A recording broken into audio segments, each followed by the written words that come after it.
qui veulent être testés justement pour discuter leur place pour les Jeux Olympiques. Alors il y a Klara Della Vedova qui est présente, Camille Coudray et Anne Koum qui est la nouvelle petite pépite de cette équipe de France féminine. Et que l'on aura l'occasion de voir un petit peu plus tard. Brittany Rogers pour ouvrir la finale au saut chez les dames. La Canadienne qui s'élance sur la course d'élan avec un Yurchenko et une double vrille. Vraiment bien réalisé. C'est un saut chez les dames qui est de plus en plus fréquent, mais l'exécution du coup est très importante. Vous verrez que la note d'exécution descend très vite, notamment à cet agrès. Les juges féminins sont assez pointilleux. Regardez notamment l'écart de jambes sur le premier envol, mais la réception est très belle, petit pas vers l'arrière. C'est quand même un saut très bien réalisé.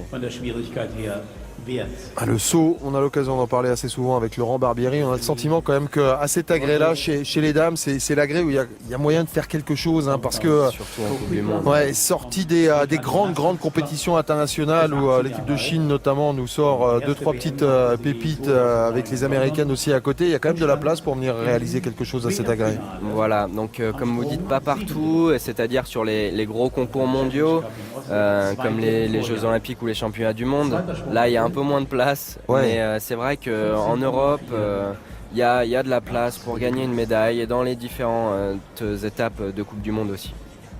Allez, la deuxième réalisation pour Brittany Rogers. C'est l'une des spécialistes à cet agrès. 7e mondiale en 2009 à Londres. La course d'élan, la ronda demi-tour avec le salto avant corps carpé, plus un demi-tour aussi. Donc elle effectue une sorte de roue, arriver les deux pieds joints sur le cheval.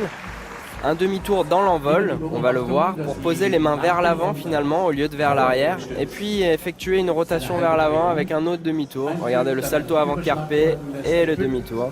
La réception est un peu maîtrisée, elle mord un peu sur la ligne, mais ce ne sera pas pénalisé, j'ai pas l'impression qu'elle dépasse. Ouais, difficulté supplémentaire dans cette deuxième exécution, notamment sur la prise d'élan, le saut vers l'avant. Moins de repères sur l'atterrissage. Chez Nemov qui avait...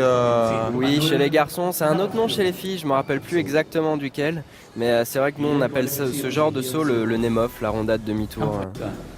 Et c'est vrai qu'au saut de cheval, il faut qu'on ait deux sauts de groupes différents.